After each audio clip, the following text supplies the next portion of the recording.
Ready అన్న. నమస్తే అన్న. నమస్తే అన్న. తండేల్ మూవీ ఎలా అనిపించింది అన్న? చాలా బాగుంది అన్న. చాలా మంచిగా లైక్ ఇంతకు ముందు మనోడు ఎప్పుడు యాక్టింగ్ చేయనంత యాక్టింగ్ చేసిండు.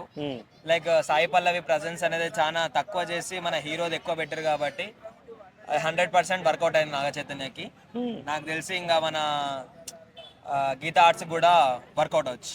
అంటే ఎన్నాళ్ళు చైతన్య చేసిన మూవీస్ వేరు, ఇదేమో క్యారెక్టర్ బేస్డ్ మూవీ చేశాడు. అవునన్నా. నెక్స్ట్ నుంచి కూడా ఇలా కంటిన్యూ చేయాలంటావు, లేదంటే స్టోరీ సెలక్షన్ ఎలాంటి కేర్ తీసుకోవాలంటావు నాగ చైతన్య? కంపల్సరీ అన్న. ఎందుకనంటే ఒక సినిమా చేస్తున్నామంటే దాని కంపల్సరీ మనం ఒక లైక్ మొత్తం ఒక రియల్ హీరో అంటే డైరెక్షన్ మొత్తం చూసి లైక్ స్టోరీ బాగుందా అని చెప్పేసి అప్పుడు ఓకే చెప్పాలి.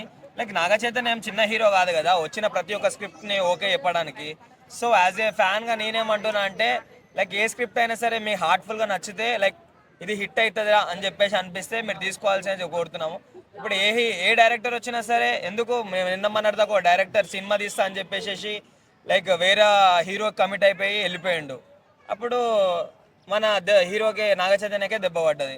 సో యాజ్ ఏ ఫ్యాన్గా నేనేమంటున్నా అంటే ప్రతి ఒక్కటి కంక్లూడ్ చేసుకొని, చిన్న హీరో కాదు మీ నాన్న పెద్ద హీరో నాగార్జున అంటే, సో మీరు కూడా లైక్ ఆ ప్రజెన్స్ ఆఫ్ మైండ్ పెట్టుకొని లైక్ తీసుకున్న స్టోరీ బాగుంటే లైక్ బాగుంటుందని చెప్పేసి మా ఫ్యాన్స్ కూడా కొంచెం ఫుల్ మీల్స్ లాగా పెట్టినట్టు ఉంటుందని చెప్పేసి అనిపిస్తుంది. తండేల్ మూవీ రియల్ స్టోరీ బేస్డ్గా తీశారన్నారు. కాకపోతే కొన్ని సంఘటనల్ని, వాస్తవంగా జరిగిన సంఘటనలు దాచిపెట్టారనేది ప్రజల్లో వినబడుతున్నటువంటి వాదన. లైక్ నీకు ఉదాహరణ చెప్పాలంటే Thandel movie team real team బయటికి రావడానికి, వాళ్ళు బయటకు వచ్చాక మళ్ళీ సర్వే అవ్వడానికి, అక్కడ కుటుంబ పరిస్థితులకి వాళ్ళందరికీ హెల్ప్ చేసింది జగన్మోహన్ రెడ్డి గారు. 5 లక్షల వరకు డబ్బులు ఇచ్చారు అని కూడా, ఏది ఎన్నికల ముందు ఇచ్చిన హామీని ఎన్నికల తర్వాత నెరవేర్చుకున్నారనేది కూడా జరుగుతుంది. కానీ ఈ విషయాలు ఏవి బయటికి రాకుండా, సినిమాలు ఎక్కడ డిస్కస్ చేయకుండా కూడా తొక్కేశారు అనే వాదన, దీని మీద అభిప్రాయం ఏంది? కంపల్సరీ తొక్కేశారు అన్న. ఎందుకనంటే రియల్ స్టోరీ అంటే ఏదైతే బేస్ అయి ఉందో అది కంపల్సరీ చూపించాలి అక్కడ.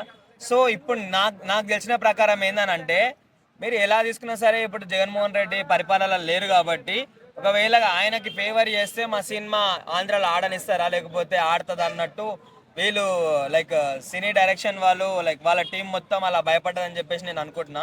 సో ఏదైతే ఏముంది, మీరైతే రాజకీయాలు కదా, మీ సినిమా ఫీల్డే కదా.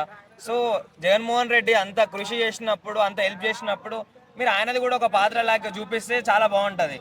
అంతేగాని ఇప్పుడు మీరు కంప్లీట్గా అది బేస్డ్ ఆన్ తీసుకొని జగన్మోహన్ రెడ్డి రూలింగ్లో లేడు కదా ఆయన చూపెట్టడం అవసరం అని అంటే, ఒకవేళ జగన్మోహన్ రెడ్డి కూడా కారణమే కదా వాళ్ళు అక్కడ నుంచి ఇక్కడ రావడానికి. ఆయన కూడా లైక్ 5 lakhs ఇవ్వడము, లైక్ అట్లా అమౌంట్ పెట్టడము అట్లా కూడా చేసిండు. సో చాలా హెల్ప్ చేసిండు. ఆయనది కూడా చూపిస్తే చాలా బాగుంటుంది అనిపించింది. అంటే వాంటెడ్లీ ఏమైనా జరిగింది అనుకుంటున్నావా?